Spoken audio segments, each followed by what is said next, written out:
guys, welcome to today's video. I'm Sarah. This is No BS Beauty. So my newsletter is coming out on Friday. I've been kind of switching it up lately. So Friday, it's kind of fun. So if you haven't subscribed, subscribe to it. I will link to it below. And for today's video, and if you're in the U.S., happy 4th of July weekend. Today, I just thought I would talk about 4 skincare brands that I almost blindly trust. There's not a lot of trust with me with a lot of skincare brands, but these are 4 brands that I pretty much trust. But I always say trust but verify, and don't blindly trust anybody. But if there are 4 brands, I'm going to talk about that in my opinion are trustworthy. These are 4 of them. So number 1 isn't going to surprise anybody. It's Geek Gorgeous. They're a wonderful small beauty brand. They manufacture a lot of great products, and what I really like about them is they clearly state the percentages that are in their products of their formulations. So they state that. They also state the pH of it, which is nice. They're very transparent, and they really do a pretty good job having dupes for more expensive products.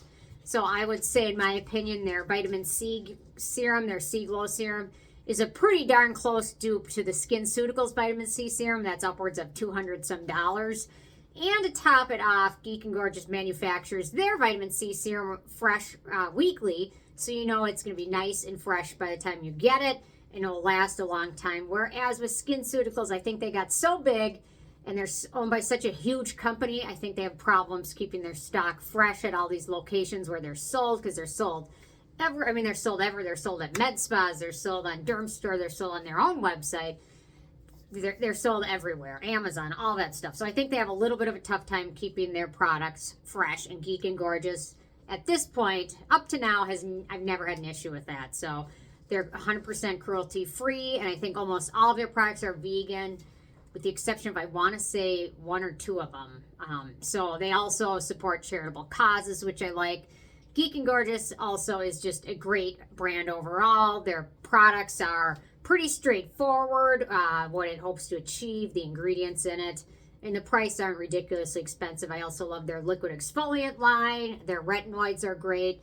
Their cleansers are all wonderful. Toner mist, great. Nothing, I can't say a bad thing about this brand yet. I'm sure at some point something will happen, but so far it hasn't happened yet. And they kind of have a minimalist. They're kind of minimalist formulas, kind of like The Ordinary, where it's kind of like a main ingredient, star of the show, a few supporting ingredients, and that's it. So it's kind of similar to that, but more affordable. And The Ordinary now is owned by Estee Lauder, so kind of what's the point? You know what I mean? I get to that point, like what's the point of even, I mean, there's still a few products from The Ordinary that I absolutely love, so I mean, there's that. But you start to get to the point where it's like, you know what, they're owned by a giant mega corporation. I just feel not a big fan of supporting that when I can support a small business that, in my opinion, does the right thing, at least up until today. Okay, next up is Isntree, and they are a K-beauty brand. And what I like about this brand is they're generally, for the most part, sensitive skin friendly. Not every single product, but for the most part, most of their products are pretty friendly for most skin types, including sensitive skin. They have a nice lineup of products. They're all pretty darn affordable. Their sunscreen is great. Their hyaluronic watery sun gel. During sunscreen Armageddon, what is it now, 4 or 5 years ago, when all these K-beauty sunscreens were found out to be vastly underprotecting people for what they were advertising. The Isntree sunscreen stood the test of time there and didn't have any issues. They're pretty sciencey in terms of their brand. They like to use some science-based products. They have a lot of aloe products. Their products are pretty affordable. Their aloe gels are both wonderful. They typically do a pretty good job with small batches and things like that. And they also run campaigns supporting underprivileged groups, women, and people with disabilities. And they're also cruelty-free as well as vegan and use recyclable packaging. So Isantry is one of my favorites, especially when it comes to K-beauty. Isantry, pretty wonderful brand. And so I really like them. There's a lot of great K-beauty brands, but Isantry is one that stands out to me. CosRX is great, but they're huge. Beauty of Joseon, they're great, but they're also becoming huge. But Isntree, I guess they're getting huge too. But anyway, you know what I mean. I still really have an affinity for them. So next up is Skinfix, which is a really nice brand. They are focused on eczema related and rosacea related issues with skin. So they make a lot of their products to be friendly for those skin issues, and they really include a lot of good ingredients in their products. What I like is some of their packaging. I do have a couple of their things here. I like their packaging. They're focused now a lot on refillable, recyclable products. So something like this, when I finish this, I can just unscrew this and put a new tub in, whatever it's called. So they've really done a good job kind of transferring their products over to this system. They've got a whole nice lineup. Most of their products are fragrance free. I think there was, it might have been one of their AHA products that had something that I didn't love, but they've got so many good products. So they've also done some clinical tests showing their eczema balm matches 1% hydrocortisone after 4 weeks, the effectiveness, and actually after 4 weeks outperforms hydrocortisone.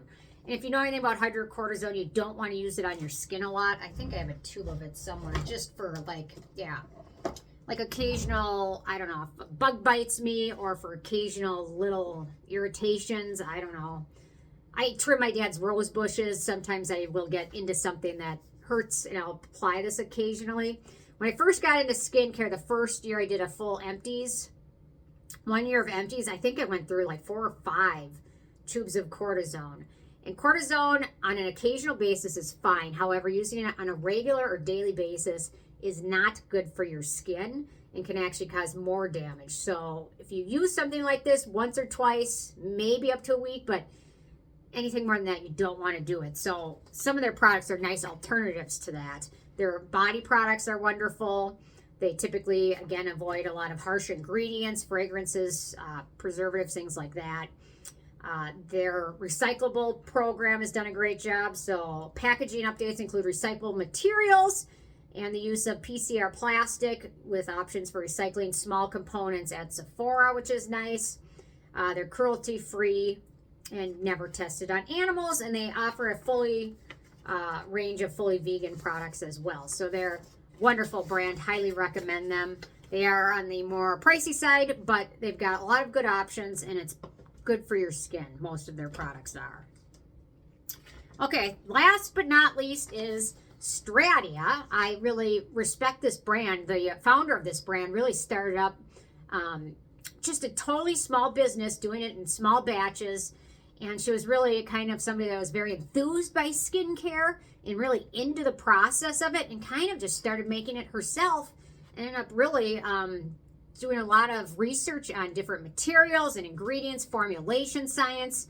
And she's really done an amazing job with it. Just a small California female-owned company, and I really respect her. And during the wildfire, she offered anybody that was displaced in their job to come work out of her space. So I really respect that.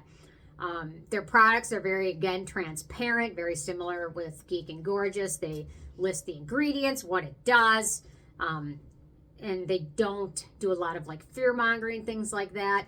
They are a pretty reliable, trustworthy brand. Their formulas are pretty great, especially for sensitive skin. They don't use any fragrance or alcohol or irritants in them.